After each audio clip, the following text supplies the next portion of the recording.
vers un autre paradigme autour de la sécurisation des sites clés de l'économie togolaise qui se veut plus vigoureuse dans divers domaines à travers l'opérationnalisation du PND, Programme national de développement 2018 à 2022.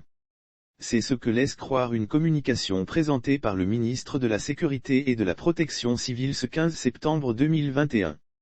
C'était lors du 20e Conseil des ministres de l'année du gouvernement d'Ogbéi, le Conseil a écouté une deuxième communication relative à la sécurisation des sites sensibles ou stratégiques, une communication présentée par le ministre de la Sécurité et de la Protection civile, a renseigné le gouvernement togolais.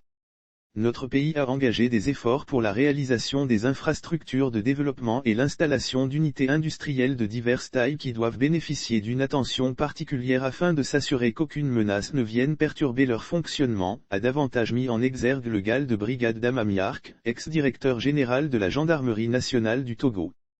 C'est dans cet objectif et celui de garantir aux investisseurs la sécurité de leurs investissements que le ministère de la Sécurité propose la mise en place de mesures visant à assurer la protection de l'ensemble des dix sites, a encore détaillé ce membre de l'exécutif, très au fait du fonctionnement des services officiels de renseignement.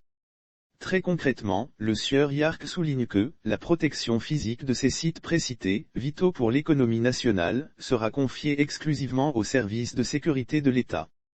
De la théorie à la pratique, cette communication augure indirectement une prochaine rupture de contrat entre les personnes morales et physiques disposant de sites économiques, sensibles, et qui font jusqu'ici recours le plus clair du temps à différentes sociétés privées de gardiennage.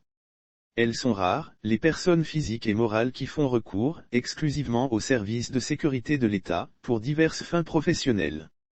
Il s'agit essentiellement des banques et établissements financiers, pour le transfert de fonds, des sociétés œuvrant dans le domaine des jeux et loisirs, ou encore d'autres personnes morales et physiques qui font souvent des mouvements de grosses sommes d'argent. Des opérations qui amènent généralement ces demandeurs de services à sceller un contrat direct avec le ministère de la Sécurité. De l'avis de plusieurs policiers ou gendarmes opérant dans ces missions délicates et hautement dangereuses de sécurisation, ces activités rapportent une manne conséquente au service du ministère de la Sécurité. La mise en œuvre du PND depuis mars 2019 et le lancement officiel des activités de la PIA, plateforme industrielle d'Attikopé, le 6 juin 2021 avec la création de plusieurs structurels industriels comme un port sec franc pourrait justifier la nouvelle donne sécuritaire promue et défendue par le ministre Yark. Contrairement à plusieurs capitales de la sous-région, Lomé, capitale politique et économique du Togo, a la particularité d'être généralement à l'abri des spirales permanentes d'insécurité urbaine. Même si depuis 2014, on y a assisté à une kyrielle de braquages, plus retentissants les uns que les autres selon le mode d'emploi des braqueurs ou encore les heures auxquelles ils ont commis ces forfaits.